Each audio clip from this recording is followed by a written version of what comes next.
Thanks very much to the hosts so ably organizing on behalf of Grad Center CUNY, and to the ECINEQ Society for this fabulous opportunity. They put an edge on the opportunity. Look where they scheduled my talk. On the one hand, I get to follow the mayor of New York and a Nobel laureate. On the other hand, I'm standing between you and your drinks and dinner. So it had better be good, and I'll do the best I can. It's certainly a wonderful opportunity. This research topic, this specific research topic, because the dawn has just come with the help of some very recent work by others, in particular, work in the years 2016 and 2017. I may end up over here after all. Let's see. Okay, I'll start working from that, see if this works. There is a terrific brand new opportunity that has come about. And we can now write a history of what we've all begun to learn so well with different spatial units right now in the present. Specifically, in 2016 and 2017, thanks to the OECD and to the Commitment to Equity Group, CEQ, headed by Nora Lustig, who's here, we have tremendous snapshots comparing pre-fisc and post-fisc inequality at the annual level, and the implied fiscal productivity that they imply. And I can now start running these from this century back in time. We also have, even in that first category, I should say, some just before 2016. For example, in 2014, there's a very good study that I've cited in the larger paper, which used list data, again, giving very similar kinds of results. These new data sets and something else from the year 2016 that I'll be unveiling from other people have really put together a new research agenda.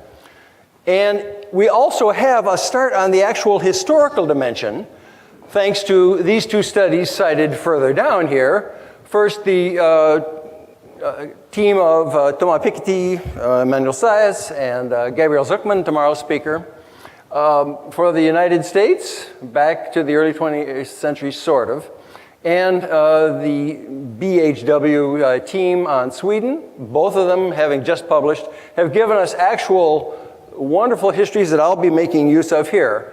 My own paper adds Britain and Latin America and larger thoughts on the overall patterns and their likely causes. I will be able to put bounds on how productivity has changed over the last 100-ish years. Okay.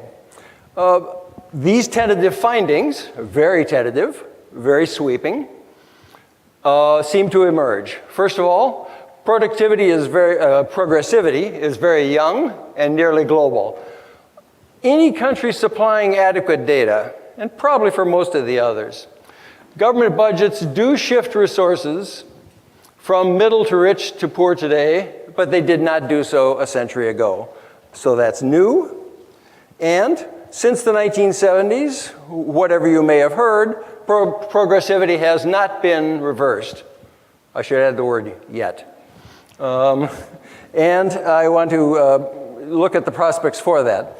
Adding something else that we haven't done yet, the delayed egalitarian effects of public mass education are going to augment this rise in progressivity.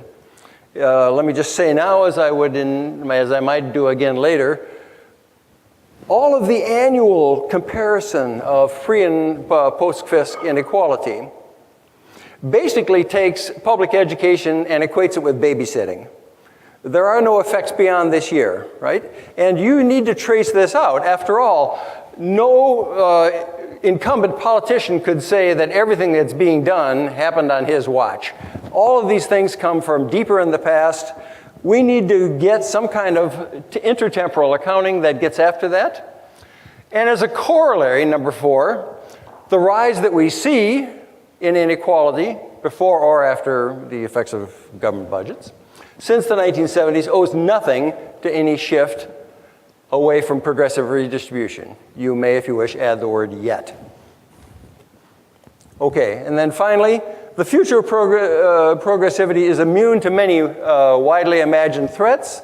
I will name some of those, but in particular, the greatest threat comes from population aging and great power, I will ask. The greatest of the threats that I've been able to consider. Okay, first some definitions so you know how I'm talking. Fiscal redistribution is simply a Gini differential, going back to my buddy Gene Smolensky and his co-author Morgan Reynolds. And that's simple enough, so I'm in Gini land. Progressivity and regressivity are simply defined that way. This is consistent with defining fiscal neutrality, my implicit counterfactual, as fixing the shares of taxes and transfers up and down the spectrum for the same budget size, aggregate budget size. Okay, caveats, the usual ones apply. Every time you get the undergraduate course in public finance and it gets to this kind of subject, the first thing they warn you about these calculations is they're hopeless, because there's just a laundry list of things that they fail to take into account or adjust for properly. I would like to put first on my list the time horizon issue as stated up here. We again need a lot more intertemporal accounting. Then the reminder, behavioral responses to those taxes and transfers are assumed away to make the calculation more tractable. Two other limitations. We don't give much attention to non-fiscal policies. I hope in a later embodiment to do that. Source materials that we have to work with have plenty of weaknesses, but that's all right. There is useful information here. Let's exploit it. Okay, so let's start with the rise of short-run fiscal redistribution. By the way, these categorical headings are in the paper, which I'm happy to send to anybody, and we hope to have it out soon as a working paper anyway. Okay, first of all, there's this fabulous group of recent fiscal snapshots, of which I'll be using the ones for 23 countries. Note, great discussion of this on Wednesday afternoon, session 9.8. The other sessions are good too, I'm sure, but that one surely relates to this, and you'll be able to pursue these issues in more depth there. Okay, here is the before and after view. Well, actually, do we have a whole power issue on this thing? We might. So even the red's not working. So okay, fine. Well, I'm a voluble, agitating kind of person, so I'll sit here and wave. We have pre-fisc inequality, we have post-fisc inequality, and the 45-degree line that defines neutrality, no net regressive or progressive redistribution. And first thing you'll notice all right away is that there's progressivity in almost all cases, as shown here. Okay, yeah, everything's on that side of the 45-degree line. And thanks very much, John. And I have them grouped by regions. Latin America stands out up there in the green squares. Japan and Korea, and if I had included it, Taiwan, but I couldn't have quite the right data for that, would be down at this end. That is to say, in Latin America, you have a lot of inequality and you don't do a whole lot about it. In Japan and Korea and Taiwan, again, you don't, in this usual annual transfers and tax measure, you don't do much about it, but you don't have much inequality in the first place, making them a very interesting separate kind of case. Adding all of that into the picture, along with these other regions, puts the US kind of in the middle. Our usual discussions are all OECD based, and usually you find the Americans as sort of the regressive types in those comparisons. Here the Americans look like they're somewhat in the middle. Now, how does this pre-fisc inequality down here affect the net gaps, the little vertical gaps, the amount of redistribution that I'm studying? It does not have a clear effect. Nora and I have a running discussion about this.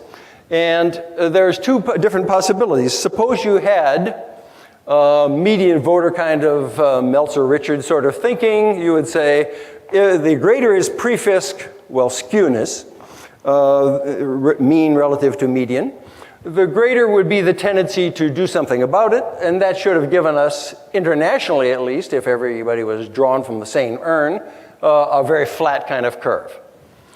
The Robin Hood paradox that I noticed often happens would have given you the opposite. That is to say, up here where the inequality is enormous, the rich control the entire political process and make sure that nothing gets redistributed. That little idea of mine would have suggested a steep curve. Here we go again. What am I doing? Oh yeah. Okay, a steep curve. The result, somewhere in between, kind of mixed in this respect. So those are just initial sort of geographic cross-section warm-ups from the present, from these snapshots. Now, if we're going to convert those snapshots into a movie reel, we got to start adding frames backwards in time. And how would we do that? Well, let's first just talk about possible correlates. Do we know from this geographic cross-sectional snapshot exactly what other things the fiscal redistribution would be correlated with? There are some natural possibilities coming from the budget data themselves. And down here I note that, as this graph implies, social transfers down here do pretty well geographically, with a correlation of 0.61. It would be a little higher if I tried to fiddle with outliers, but I won't. It's 0.61. If you looked at the top income tax rate, only 0.40. By itself, that's not a very interesting or powerful demonstration, but as you'll see when I get to the actual individual country histories, that is, again, a pattern that stands out. It's the overall size of the social insurance and social transfer budget, social assistance budget, that does stand out as a good correlate. You'll see with the individual countries. Let's start with the United States. And what a terrific study, and what an opportunity we are given here by the characteristically astute study of distributional accounts by the team of Piketty, Sayas, and Zuckman. They have done a very good job for the United States. They did not write yet about the lower graph. I think they would have if I hadn't said anything today. They'll probably have done it themselves anyway, but I'll jump on the chance. They give you these upper two curves, basically. Back to 1962, it takes only a limited, plausible technical assumption to extend their entire division of the distributional accounts into sort of 8 income categories, quantile categories, to take it all the way back to 1913, which I've done, just extending them. Okay, and there's their familiar look up here, this dynamic. That looks familiar. Now, the net payoff result for my purposes, the overall change in Gini, we're down here, this greenish line. Where's the great leveling versus the subsequent rise? This thing just keeps kind of chugging along. It does sort of follow social transfers. Yeah, we'll get to that. I'm actually at this point in the remarks. We'll get to that. Notice that they really followed it, and then this transfer started drifting up with not quite the same kick on fiscal redistribution, a point to come back to. The tax parameters that are handily available don't work as well. The top marginal tax rate, Thomas really gave that some really good play in his book, and I have always applauded that. It's not working as well in this US history, nor is the average income and tax wealth, which goes wham with World War II, when suddenly the share of households actually having to pay some taxes jumped from 4% up to 75%. And so it's not going to give you quite the same chronology. Still a variable of great merit, because probably when we get to the ultimate intertemporal accounting, the effect of this on this much later may show up properly, and I haven't been able to honor that point very well here. Maybe that's all. Okay, still staying with that same graph, they imply, yes, there were some retreats from progressivity in the short run, but not overall. So if you're just imagining how much gutting Medicaid and slashing the top taxes, et cetera, might do, well, suppose it might do as much as Reagan or Bush. we had some of those. And in terms of, oh, I'm sorry, this is simply absolute percentage points of delta Gini between before and after. We got these two gaps. But you know, with them included, the overall progressivity gain for this entire period is still that big over that entire century. You see the little regressive backstepping here, Reagan, Bush W over here. So such things do show up in their data. That's gratifying in the sense of affirming the data. And so it is with all of these different groups. As you know from the recent work by Hilary Hoynes and her co-authors, even with all the slashing we've done here, ending welfare as we know it, or then really tightening up with supposed work requirements and the like, still with the help of food stamps and other things, there's still an upward march. At the moment, I'm only able to put that in terms of bottom 50% of their net receipts for the whole bottom 50%. By the way, these are as percents of overall national income. Had I divided each of these classes' fortunes by their own separate class income, the shapes would have been different, the rankings the same. Okay, and there you see some of the history that they've opened up for us. This is terrific. Let's think about how that might be projected into the future, what might explain it, and, where I go next, to other countries. Okay, for the United Kingdom, we have some pretty good recent ONS estimates that allow us to back out progressivity using equivalized household units. And I'm blue circling that little group right now. In the case of England, there has not been, UK, there has not been a net change. That is a plus one, okay, yeah. Thatcher did do a number when you go from 1979 down to her exiting office after the poll tax flap in 1990. Yes, look at that. There's a considerable regressivity of losing 4.2 Gini percentage points. That's a lot. Your eye will notice this reverse sudden surge of progressivity under Thatcher in the early going, and that's basically because there was just so much unemployment created by her own labor market disrupting policies as well as the slump of the early 80s that people just automatically qualified like crazy, and you see all these payments going to the poor momentarily. But overall, yes, Thatcher did achieve that kind of shift toward regressivity. Okay. I'll next want to go to the other part of the graph and figure out what would have happened if I try to go before 1979. Now we get into some trouble with the British data. They keep changing the data series. Tony Atkinson worried about this all the time. They have inconsistent data types. And so all I can do here is this kind of thing. For this area down here, I want to put upper and lower bounds on UK redistribution before 1979. Big wide bounds represented by my green area. I can't give you the estimate. If you see a single point estimate here, that is for social spending. It's not for fiscal redistribution. But I can put bounds on it. Especially important is the upper bound. And given the historical data we're given, there's one way I can do that for 1911, and another way I can do this for the SIP data series 1938 to 75 to get a pretty good idea. Okay, now how do I put that upper bound, something that I think is clearly and plausibly more progressive than Britain's policies really were, and yet somehow defensible and exploits the information in the numbers to give me a constraining upper bound? Okay, here's what I do.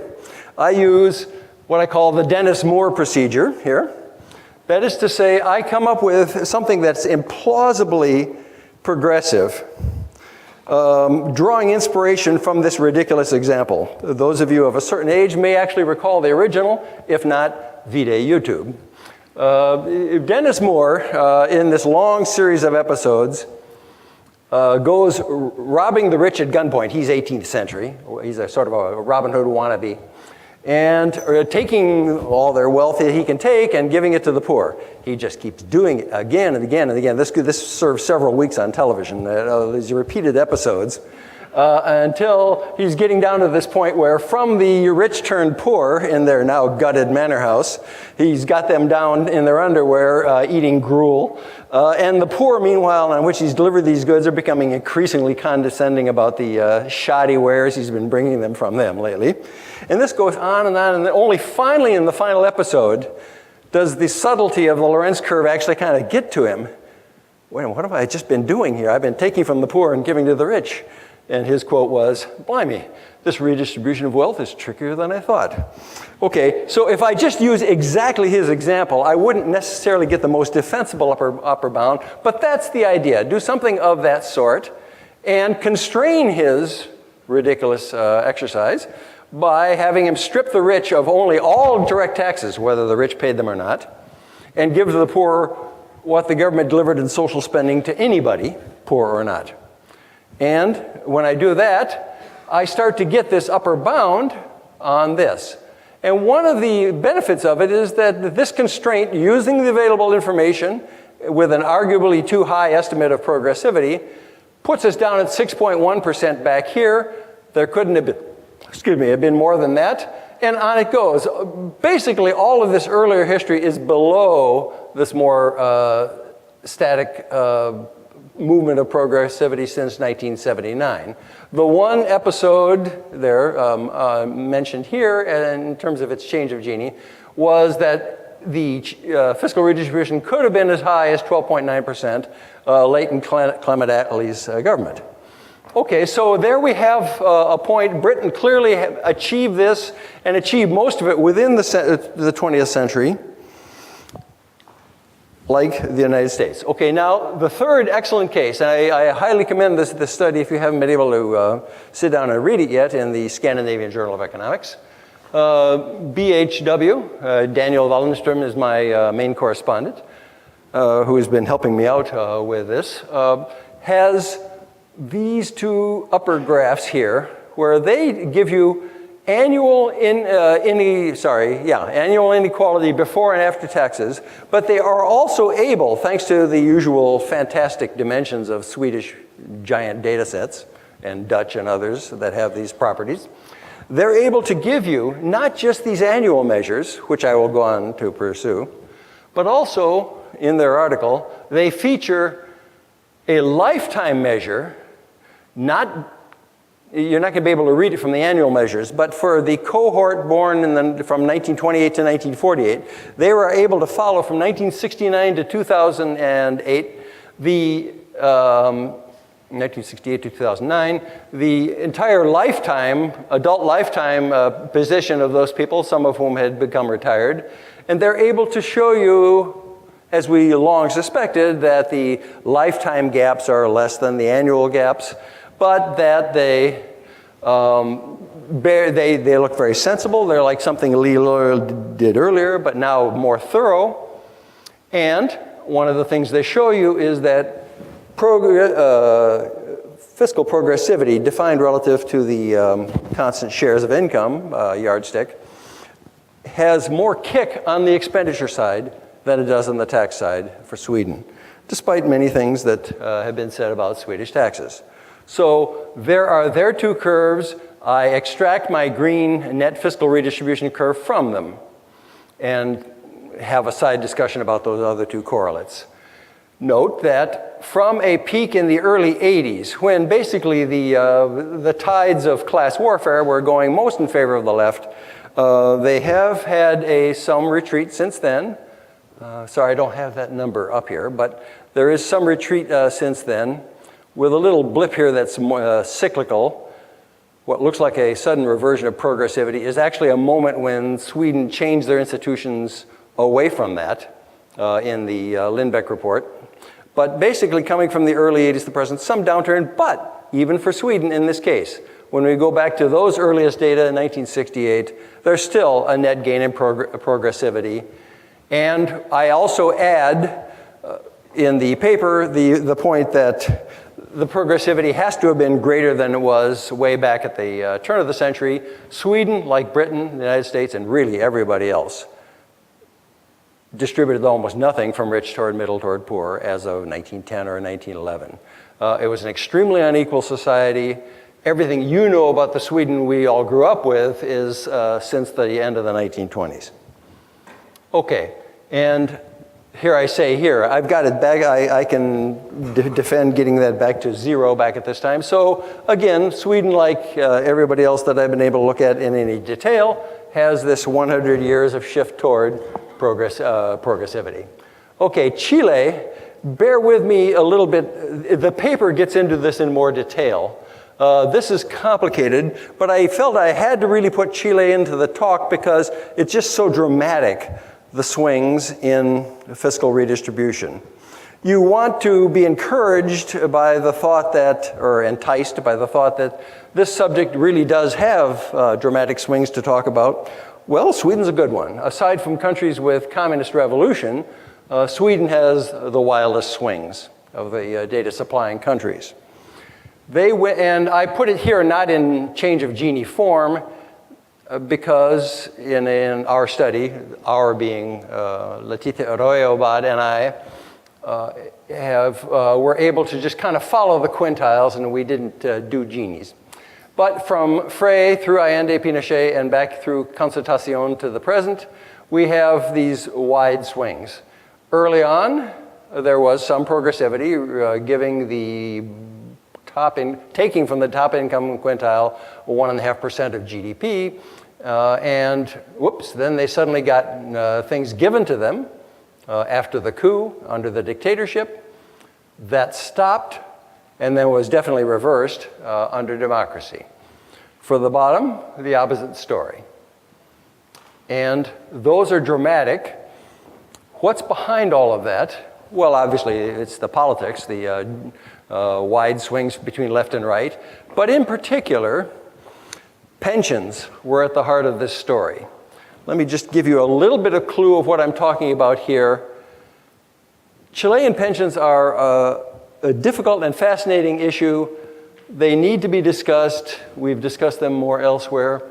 But what I want to stress is the commonly told stories about Chilean pensions are not really what happened. They did not privatize in the sense that they had the hand of the state really put a grip on for the first time in Chilean history your pay packets for forced savings for retirement. So it's really a highly centralized state solution. They did not get rid of or reform Social Security. There was no Social Security. You get into this topic for Latin America, as Chico and others have done, and Nora as well. You know that the pension systems are these occupational systems in the formal sector and in the public sector. They come from the top down historically. Basically, it's only the top few who have these kinds of pensions, and there's this obvious moral hazard problem for the public sector in particular. They, like Greece, as we'll come to see, have this fact that they could get the general taxpayers to overfund their pensions in those particular cases. Other countries don't do, but they do. And so really, here's what happened. The problem was before Allende or Pinochet. Starting from 1955, they had these formal sector pension plans that supposedly you would contribute into and get out of. The people got away with not really making their contributions, but still building up the retirements anyway. So when taking over forcefully on September 11th, 1973, Pinochet had this obvious problem of what to do about these. One obvious solution would have been just cancel those entitlements. If you can't show the contributions you made, you're not entitled to more than that. He didn't do that. He did the opposite. He honored them all and had general consumption taxes, et cetera, pay for them, and very regressive. So that's, as I say here, he made the pledge to give those groups, to pay back those groups. And ever since then, what you've had on the pension side is a considerable, but now much declined, government deficit on behalf of the pension system. Okay. And there's his regressivity. My remarks have gone ahead of my slides. Here's where he chose the latter, to honor all these things and give you, with pensions, the core of this overall jump toward regressivity in his era. It was reversed later on by governments that slowly trimmed down the pension deficits on behalf of the top civil service and maritime and mining groups. Oh, by the way, the military were never subject to the reform. And the data on their pension system has never been released. So they were always exempt from all of this. Even in an impressively tough dictatorship, he didn't dare mess with them. And since then, they've been trimming this down, expanding education, and raising in the 21st century a lot of direct taxes on the rich. Okay, now I want to shift toward what I warned earlier that I wanted to get into, which is this intertemporal accounting for the effects of much earlier fiscal budgetary policies on much later inequality of income before and after wealth. That's big. And I really want that kind of intertemporal accounting to take place. I haven't been able to do it myself yet. But 3 such long-term effects that you want to remember. Government treatment of non-human capital, if they seize it or suddenly tax it this year, 1941 or whatever. That's going to have an effect on the distribution of property and capital income for half a decade to come, at least. I'm sorry, half a century to come, I meant to say. Government treatment of human capital. They invest in children more or less. A long delay as these people go through their entire adult working career. Finally, deferred payment obligations once again. I list these 3 as obvious intertemporal accounting tasks for us. And because I want to deal with them in this way. First, I can set aside from my, push off of my desk, the task of figuring out how the taxation of capital will affect later property incomes, et cetera. Thomas Piketty and his team will handle that better than I ever could. And this paper also returns to number 3, the pension business, at the end of my discussion. Right now, I want to pick some low-hanging fruit about human capital. Again, another 2016 study that has really opened up our data vision.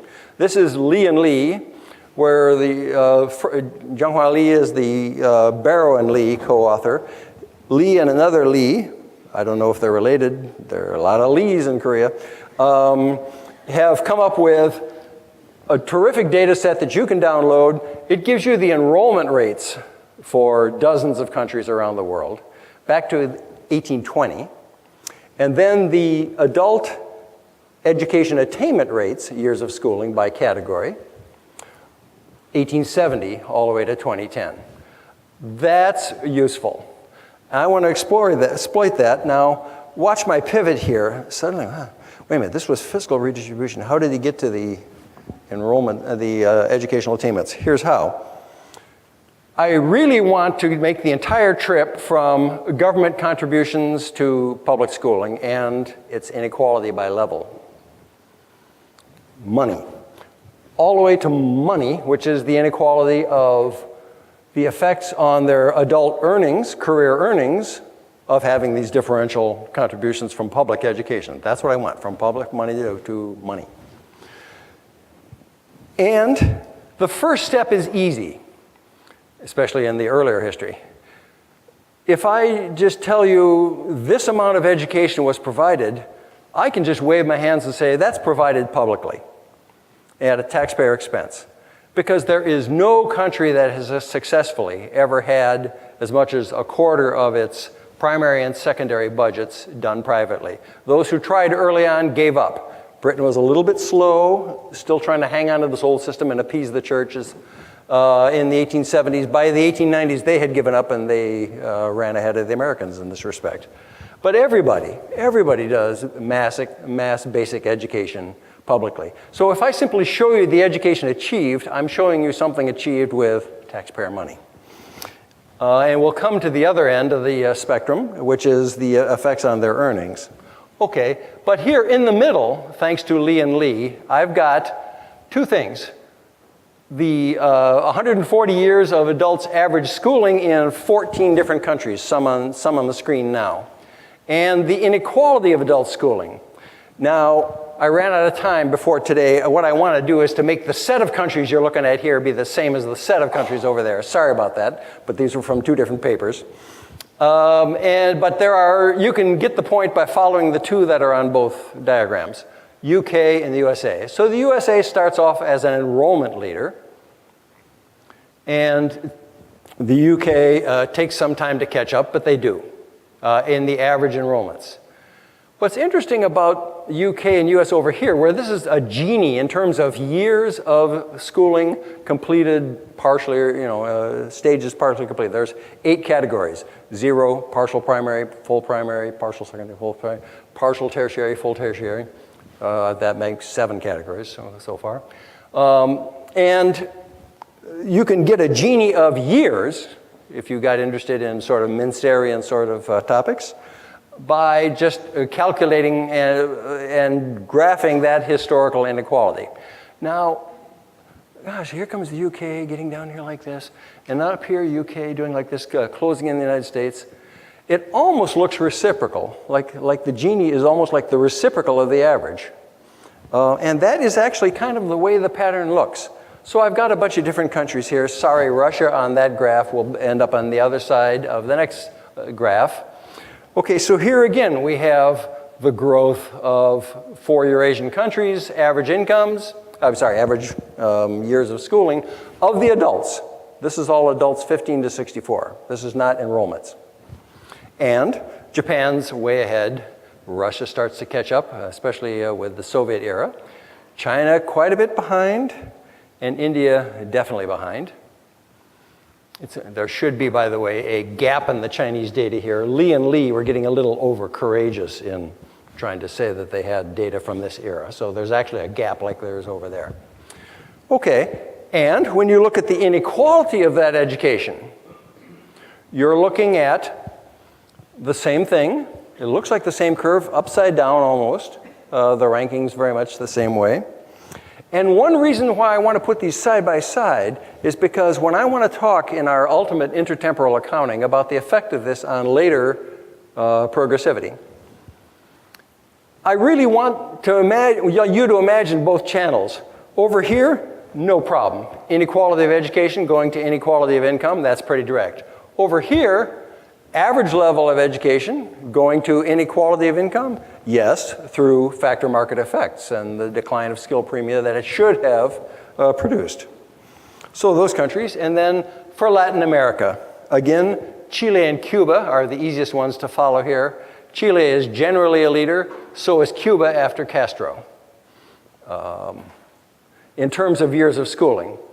Now, for most of these countries, Cuba being an exception, you can simply make the next jump from the equalization of schooling to the equalization of its effects on earnings, adult earning power, because it does seem to work that way. We have all of that international average rate of return literature by education level, and the rates of return are very high for the primary at all stages of development, higher than they are for higher education, the social rates of return.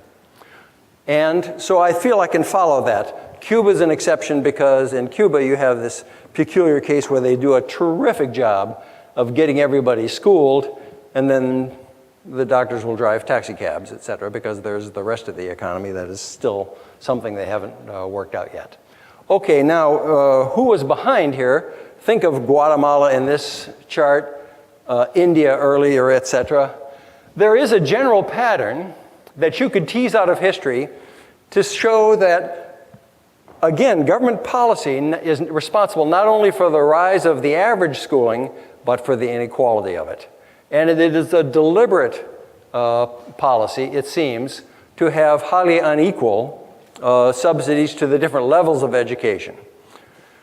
Obviously, if you subsidize higher education, you're subsidizing those people who could get there. And we know who they would tend to be.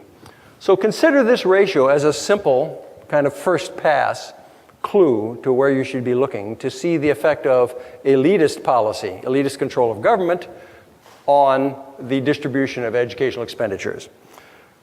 It's subsidies to higher over subsidies to primary, but per child of primary age.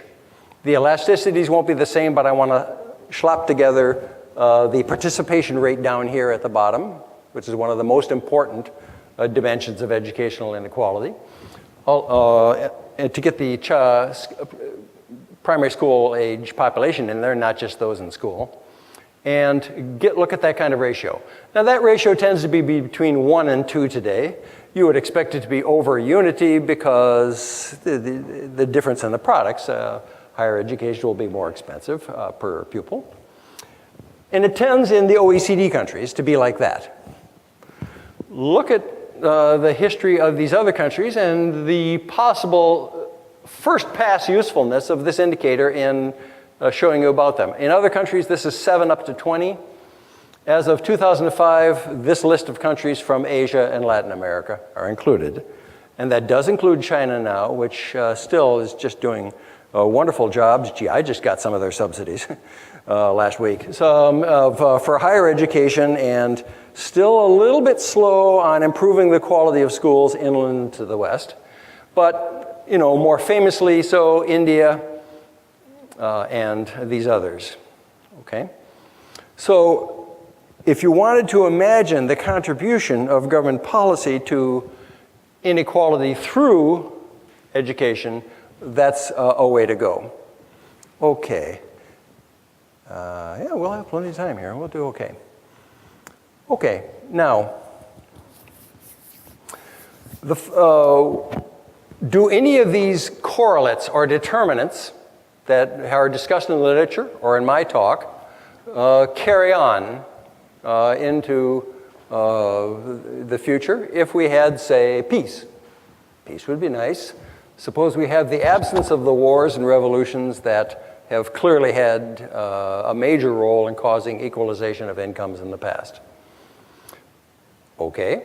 I want to set these ones aside as not so likely. I don't think these are going to disturb this slow trend of slightly upward marching social insurance that we've been discussing so far. First, pre-fisc inequality itself. I've already shown you in today's snapshot of different countries that there's kind of a mix. It's not obvious that the level of pre-fisc inequality puts a clamp on or greatly encourages progressive redistribution. I see that stalemate between the median voter effects that one might expect and the purchase of regressivity by the rich. Okay. Another one that would have been off the second category here would have been off your chart. You might wonder why I bother to list it. It's because one of the ways in which you can get sort of certainly anti-growth and latently regressive policies is with aid to declining sectors. So in other papers, not yet worked into this one much, but I simply bow to the point that we should be looking at non-budgetary ways in which the government is contributing to inequality with those declining sectors, starting most famously with the government aid to agriculture, et cetera, and going on. I intend in the future to try to give more attention to that, following on Richard Baldwin and ECINEQ about government backing losers, a very important point, one that works out well in the East Asian setting. Okay, and then immigration and backlash against immigration. There's separate work in which I argue that that has no clear effect on the progressivity and no clear effect on the sustainability of the welfare state. As I've argued it elsewhere and only hint at in this paper, I can think of different ways in which that might play out. The rush of refugees toward Europe, say, and the backlash against it. 3 of those 4 ways that it might work out will not have any particular effect on the welfare state. First of all, if they simply shut the refugees out, well, they shut them out, and there is no effect on the budget, and the budget has been insulated. Second, if they have a filtering strategy, in the practice of Switzerland or Australia, and they shut out only the most destitute and let in those with lots of skills and money. That, again, is no threat to the welfare state because it's on the revenue side of the budget. And a third one was if they let them come in, but then try to discriminate against them forever in their access to social services. That's another possibility. What would that do to the welfare state? Well, it might make it uglier, but in terms of the entitlements of the natives, there's not any clear effect. This third option is rather rare and very difficult to implement. California once tried it with Prop 194, whatever that number was, 187 back in the 1990s. It flopped, it didn't happen. China gets close if you want to think of Eastern urban China as a separate nation with the Hoku system. They are still giving differential health, education, etc. to the different populations. That's getting close, but basically that third one is also rare. The one case where this most threatens, this one down here, most threatens the provision, the entitlements to social insurance of the already arrived would be the countries that are letting in a ton of immigrants, 2014 through 2016, and that still feel constrained to give them the entitlements that others have. So that would be Germany and Sweden. They do have something to wrestle with, and I don't know how that would work out. But basically, these categories here, which might come up easily in journalistic discussions of the topic, don't seem to be the real final problem. The problem I want to work on is demographic and political. It is the problem of the threat of aging and of government policy favoring the elderly toward undercutting investment in the young. In Martin's phrase, this would be what promotion threatens to be undermined by protection, right? That you can see. I want to show that to you in a set of diagrams. First, I'll start with this one, which features Latin America, which is so strange relative to the others in terms of its relative support per pensioner, defined thus. I think you can read the axis. And if you turn your head 90 degrees, support per person of school age, again, both of them relative to GDP per capita. And Latin America has this feature that it is, in this respect, as in others, it's the region that does not invest in the future. They just keep going, it's a redistributive short-run tug-of-war. They just are not investing in people as much as some of these others are. And that's one way of my introducing what I want to go on to with more OECD-related diagrams, this tension between investing in the young and protecting the old. Okay, there I illustrated with Latin America. And now the OECD has given me a nice set of charts. They happen to be featuring 2 different years here, but it doesn't matter. Either of those years is much like today, and they are recent. And in both dimensions, what they're showing you is the share of the population that is lifted out of poverty by transfers, just in a flat-out, flypaper kind of calculation. And when we come to this age group featured here, the elderly, everybody's doing a pretty good job. We've got rid of poverty for that group. Not bad. When it comes, as we start moving down to working age and children, however, it's different. There's a subset of countries that is not lifting them out of poverty, did not do so in 1995, did not do so in 2005, probably is not doing so today. And that includes these non-welfare states, Japan, USA, Canada, And here you see a slightly more an expanded version of the same. Japan is way down there and actually contributing to poverty by this one particular calculation. Okay, so they are doing all right by protecting the elderly. It's rather like the current debate over replacing Obamacare. The initial premise is we're going to keep the elderly okay. I'm not going to touch Medicare. What will be phased out over time is only that which applies to younger groups. That's the threat. And that, I think, is one of the main threats to economic growth and to progressivity of the role of government in the income distribution. Main threat to part of the welfare state. Okay, that has to be brought under control. I'm going to show you two versions of this diagram. That is to say, you're going to have to cut this kind of support ratio. You have to simply because of the math. If you're going to have a long-run balance, a steady-state balance between what is put into non-contributory pension contributions and what is paid out, those net benefits per elderly cannot go on rising as fast as, say, the wage rate or the GDP per person of working age. Can't, because they keep applying to a greater and greater share of the population.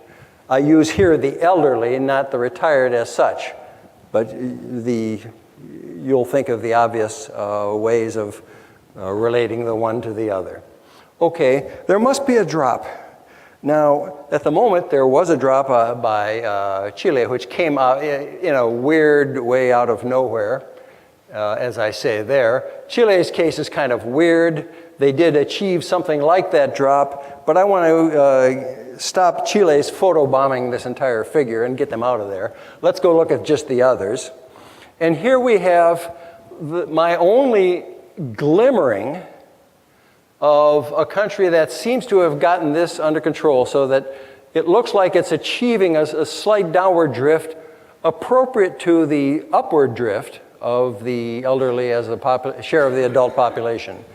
And there's a policy behind it. This is Sweden's notional defined contribution system. It's been written about quite a bit. People have argued about its macro-cyclical policies and the like. You could tease out of this diagram, you got to follow the little black X's, the way it's been actually creeping a little bit down as it should over time. It's not a done deal because remember that pre-commitment to any policy formula like this one is not assured politically for the future, but so far, not so bad. They are actually doing something of the sort. The system, if you don't know, has a couple of features that are desirable. It follows your birth cohort's prospects for survival as you reach age 60. And the better your prospects for survival, the lower the annual payment you get relative to the rest of the economy. In other words, you're still going to get a rather similar expected value of your retirement benefits. It's just they have to be stretched out over more years. That sounds like a fairly good policy wonk kind of solution. It has the desirable feature that being formalized, it makes it a little bit harder for the political system to mess with it. They did a little bit in the Great Recession, but not much. It's a possibility. Okay, but that's, I'm kind of grasping for straws here. There is a basic problem that the ability of people to be lifted out of poverty when they are young with investments in their own earning power, one of the really better, more desirable long-run solutions, is still being potentially undercut because what's going into this part of the budget won't go into the more investment in the young part of the budget. So aside from this little glimmering of hope here, I'm concerned that this would be, of all the usual lists of things that I think mostly do not threaten the welfare state or the fiscal progressivity, this one does. For everybody else, something has got to give. Thank you.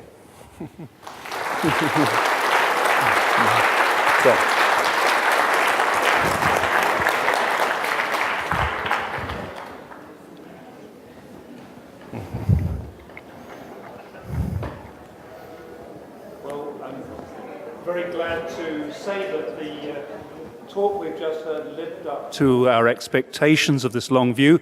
We have the opportunity for questions. I think if you just wave your hand about, either Peter or I will spot you. My eyesight's terrible, so you may have to wave it vigorously. Somebody will bring a microphone to you. So, questions, please. I'm doing this because we have lights right in our eyes here. Yes, please. One, two, yeah.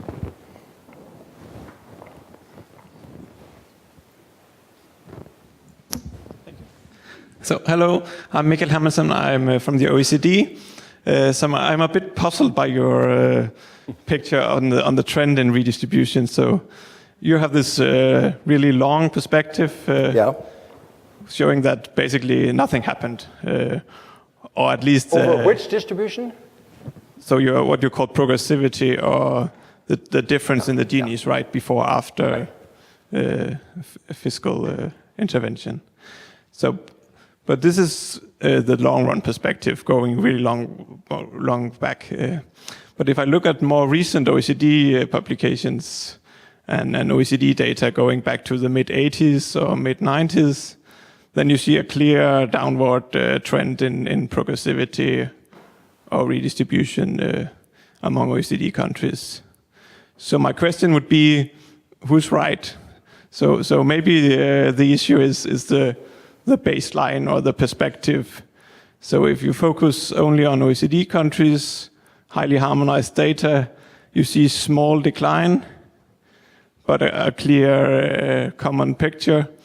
Whereas with your perspective, with more noisy data, historical series, then this decline would appear small in your big picture. I've been following the OECD's publications on the topic right up to early this year. I do not get that result. There was the Sweden recent, but coming from a separate study. If you look at in one the of OECD the data, go ahead. Which site? If you look at one of the flagship publications on inequality, one of the Divided We Stand. There's a chapter on redistribution progressivity, showing that taxes and transfers. Clearly, that the redistributive effect of taxes and transfers declined in most OECD countries in the 80s and 90s, and this made a clear contribution to the rise in inequality. No. I'm sorry. Which publication? Divided We Stand. Oh, Divided. I looked at Divided We Stand. No, they have the after-tax inequality. I do not remember that result from that study. No. Perhaps, is it a different measure? I'm not sure what we're referring to here. No. This indicator you're talking about is looking at the extent of targeting. Am I correct? No, Gini before taxes and transfers minus Gini after taxes and transfers. Well, I have it here in my computer, but I can't take the time to call that up. I will certainly check again. I cited that and did not get that result from them. No. Yeah, I was going to suggest before a fight breaks out, let's move on to another question. We've got one right over there. Okay. Nora. Hi. Yeah.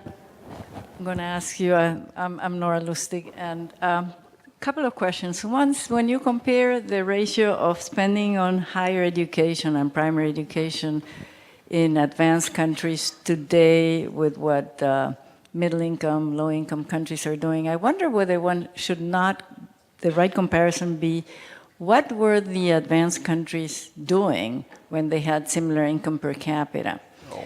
Okay, I did some comparisons with your data, fantastic data set, and actually every country that I looked at today spends much more in education and health than what the countries that today are advanced did when they had similar income per capita. So something happened in the 20th century. Yes. That we don't quite understand what it is, and it's something that's worth studying. The second question, I mean, I have a conjecture, and I'm going to say it anyway. I mean, you have your 3Ds as the factors that explain the changes in redistribution over time, development, demography, and democracy. And I think the major change in the 20th century was the franchise of voting to women, and I wonder whether that had something to do with the change in amount of social spending allocated to, the amount of budget allocated to social spending or the redistributed taxation, but that's a topic for research. Okay. The second question I had, comment, is the one on pensions. I mean, pensions are part of transferred and part of deferred income, right? Because all those people that you show are getting high benefits in the advanced countries made contributions to the system, regardless of what the system is like. If you converted what they contributed to an annuity, I think the right comparison in terms of whether they're getting their share or not is what would they be entitled to if you convert what they contributed to an annuity. It may be that in the social accounting it doesn't work out in the budget accounting because of the changes in demography, but that is another issue. But regarding whether they're getting more than what they should be getting, I think one needs to compare with what they are entitled to. Let me, so 3 issues. First, on the pensions contributory versus non-contributory. I'm talking about contributory here. Huh? Well, for the not OECD source countries, I'm using your second one, which is the direct income variant of the different calculations, because it's closer to what I'm getting from OECD. I have always in the past warned that we have the difficulty that the data sets, including the SOSEX data set from OECD, does not make it so easy for you to simply see side by side the contributions by potential beneficiaries in these various sectors with the benefits they will get. Your larger warning on that third front is correct. We have to keep worrying about how we can get the data so that they are looking at only what the rest of society is putting into. And I've grappled with that in the past, in past writings. Middle point, yes, if we accept data that are, if we accept econometrics that is below the level of randomized control trials and just accept international panel studies a la 1980s, 90s, et cetera, then yes, having women get the right to vote is a clear positive influence on social insurance. Back to your first one, yes, thank you for the comparison between today's developing countries and others when they had similar levels of income, et cetera, deeper in the past. Absolutely true. Everything, even in the Latin American green squares that I was showing here, all of this is a greater commitment toward progressivity than the corresponding sort of like Angus Madison level of GDP per capita would have given you for the 19th century. You can see a hint of that in the way I presented the talk, because for the advanced countries today, there was basically nothing done before 1910 or so. I tell you about a slight exception in the paper, but basically nothing done. Whereas these countries are all making some kind of effort. Yes. So, and education, health, most everything else. Yes, there's more progressivity than there was in the advanced countries back then. You're right that there's something special about the 20th century and beyond. Yeah. I think we've got time for one over here. John? Oh, sorry. I'm Andrea Cornia from the University of Florence. The way you presented it by picking on certain countries makes it look like it is inevitable that the world will redistribute and that states will play a sort of a positive role in equalizing final incomes. But one could choose other countries. I mean, you take China, all the countries of the former Soviet Union, several countries in Africa today, perhaps the drive in Europe towards the flat tax, which is regressive, basically, in most cases is regressive. So I think that my view would be Well, this will happen if politics moves in a certain way. And as Nora mentioned, there are perhaps two factors. Even a sort of an authoritarian government has an interest in creating human capital if he wants to compete. And at the same time, demography. Demography, you are quite right in what you say, that so it will happen, it will depend how is it. But I'm not entirely sure that if you were to pick other countries, you would come to exactly to the same conclusions, because I lived in Chile during Pinochet, and this was a long spell. Then, of course, it has been reverted. But there has been a net loss of welfare for, I don't know how long it lasted, 1973, 1990 at least, for 20 years. So I think the real question is, what is the politics and the demography that drives the changes? And in some cases, the changes are as you have depicted. But it's easy to pick up Sweden and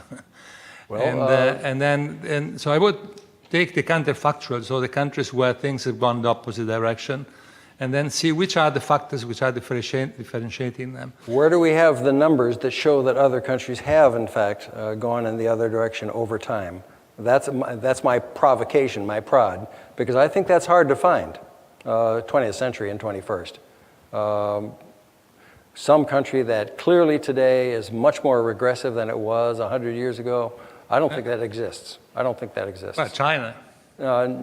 China, no. They're certainly over that time span. 100 years ago is the end of Qing, so no. Certainly China is more progressive today than it was then.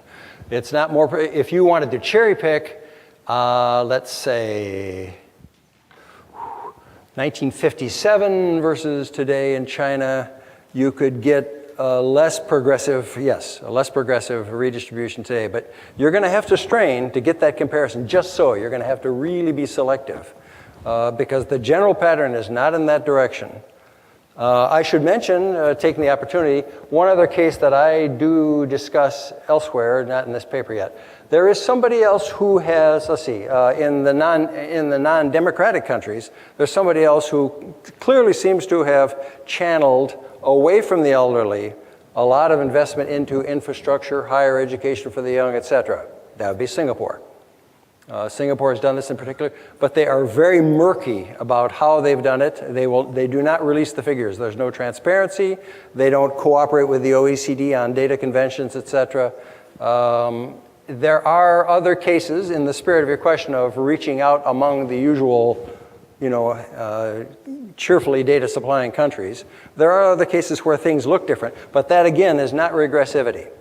That is basically just a hidden, very heavy inheritance tax. We'll take this one right in the middle here. Thank you for your talk.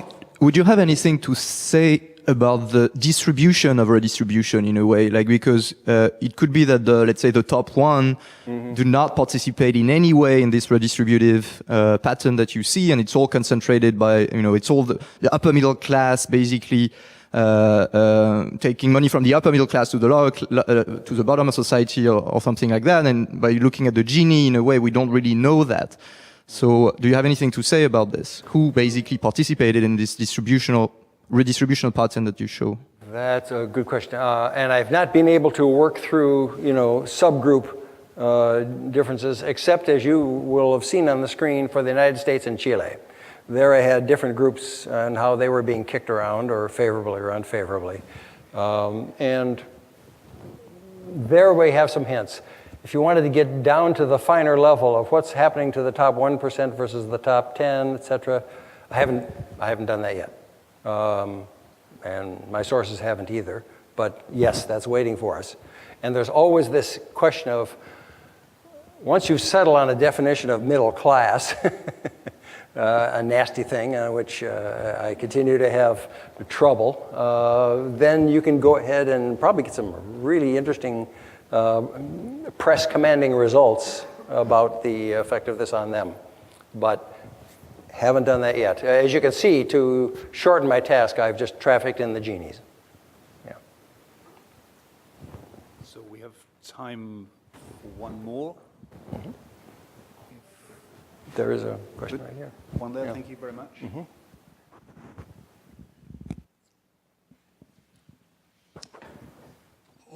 What about the demise of the communist world? I mean, isn't that a move in the opposite direction? That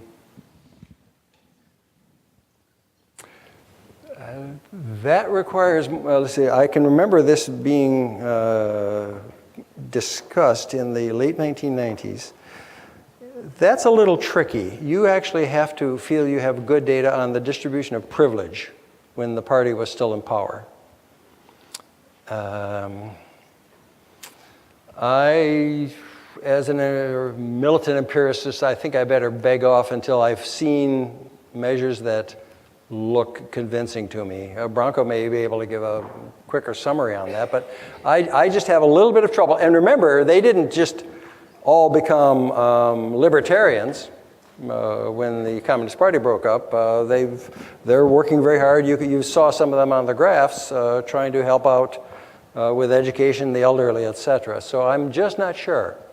Just not sure.